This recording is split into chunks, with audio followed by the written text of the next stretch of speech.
All right, guys. So today I will tell you the prerequisites of SCCM.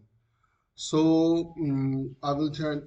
There are few prerequisites which must we need to take care before installing the SCCM. First of all, we need to verify hardware, operating system, and SQL server. SQL should be the supported one with the version of SCCM which we are installing.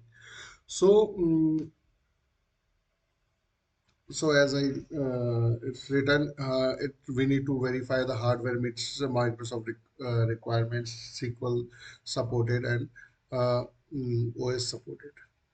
And apart from that, we need to install ADK, Windows ADK.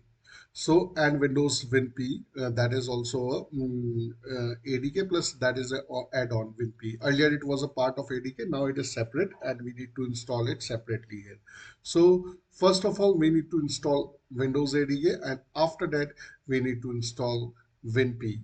All right. So I will explain you what will happen if we will. Basically, ADK provides us. We need to select two options in ADK. That is with deployment tools and user state migration tool. Just these two options. No other. And third one is Windows ADK. Obviously, that is the separate tool, separate place from where we can install. So ADK helps us to install, it helps us for SCCM and OSD. And when we install ADK, it provides multiple features like deployment tools. It is required for SCCM and operating system deployment. And this component includes DISM. DISM, it is important for Windows image. Whatever changes we do in Windows image, in that image or Vim file, it's possible because of DISM only. All right. So as DISM used to mount and modify Vim files, SCCM used DISM in the background during operating system development. Without this, SCCM cannot service Vim images or build boot images. All right. So this is a part of uh, deployment tools, wipe and load, etc. And second, we require user state migration tool. That is also we require.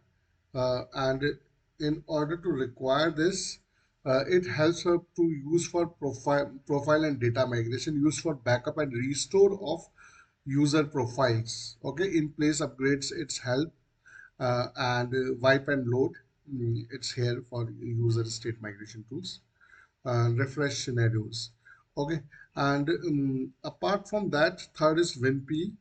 WinP provides boot images, Pixie boot environment it provides. Without where SCCM cannot boot any task sequence. SCCM cannot boot into a task sequence. SCCM will not create x86 and x64 boot images until WinP is installed. Boot images used in SCCM. Okay, so after the third is we need to create a system container in Active Directory. Uh, and after creating the system in Active Directory users and computers, we can create. And after creating the Active Directory, we need to assign permission to SCCM server for that container. This permission ensures SCCM can publish its site information in Active Directory. After that, we need to extend the Active Directory schema, run the command extadSCH.exe from the SCCM installation media to extend the schema. This enables SCCM to store site information in AD. This enables SCCM to store site information in Active Directory. We need to install IIS.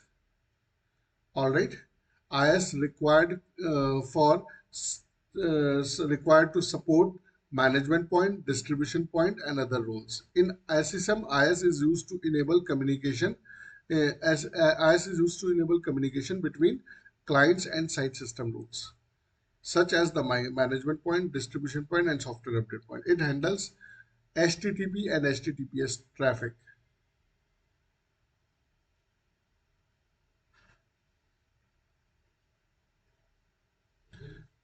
Without IS, SCCM rules cannot be function. And after that, uh, mm, obviously we need to install some server roles and features like .NET Framework. .NET Framework is a platform that helps Windows applications run and function by providing required binaries and a runtime environment. That is the role of .NET Framework. And apart from that, bits, background intelligent transfer service, this role is in SSM. It's basically uh, to transfer content like application packages, patch, these contents between SSM server and clients in a controlled and efficient way. It helps us to transfer content in a controlled and efficient way. It allows downloads to run in the background, automatically throttles bandwidth. All right. And one more service or role we need to install, that is remote differential compression. Is a Windows Server feature that helps detect changes in files by comparing only the modified parts rather than the entire file. So it basically detects the changes and only transfer the modified part. And like other IS roles like common HTTP features, default mm, document static content, application development, security, IS6. These are the roles we need to install. So these are 7 points we have, steps we have completed now. And last, like one more thing we need to say that uh, I we can install WSUS if we want to manage software updates from SCCM. So WSUS is mandatory. All right.